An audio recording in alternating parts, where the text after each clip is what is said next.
Breathe with me. Take a breath in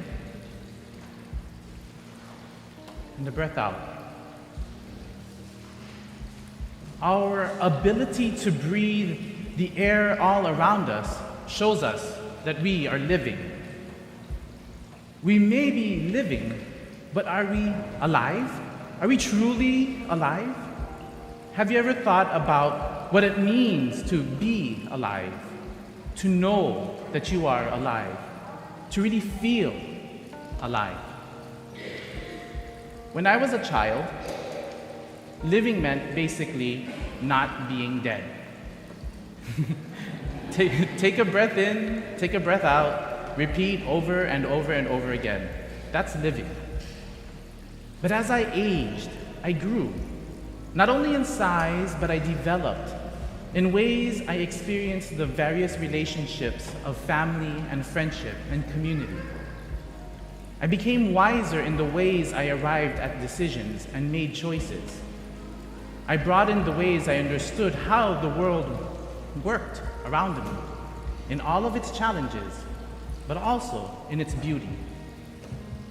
Being alive is more than just the passive repetition of breathing in and breathing out.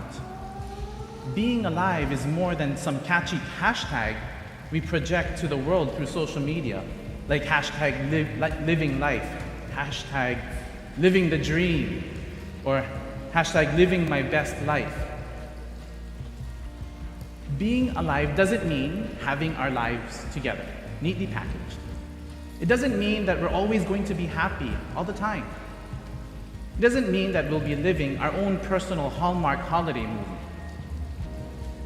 Being alive, as we hear from St. Paul's letter in our second reading, comes from experiencing God's love, being strengthened and encouraged by God. Being alive is about loving, working, doing, feeling, having a fully experienced life.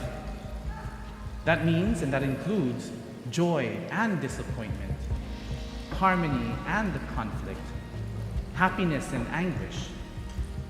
The Spirit of God is at work in all of those parts of our lives.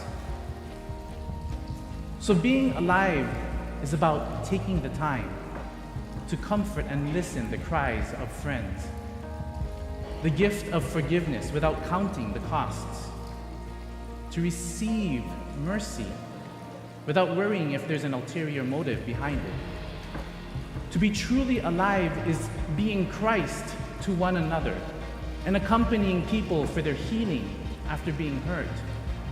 To draw upon the strength of the Holy Spirit and stand up courageously with the marginalized when they've been knocked down unjustly.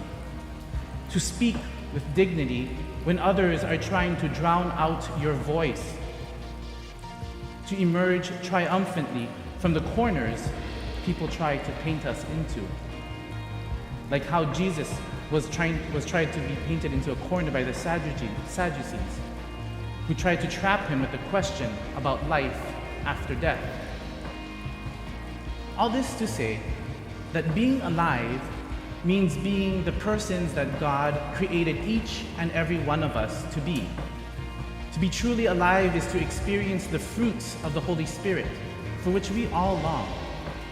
That is, wisdom to love, understanding that our supernatural purpose in life, intuition in difficult situations, courage and endurance when situations seem helpless, seeing things from God's perspective, the humility to even rely on God, and a grateful realization that only in God do our hearts find true peace.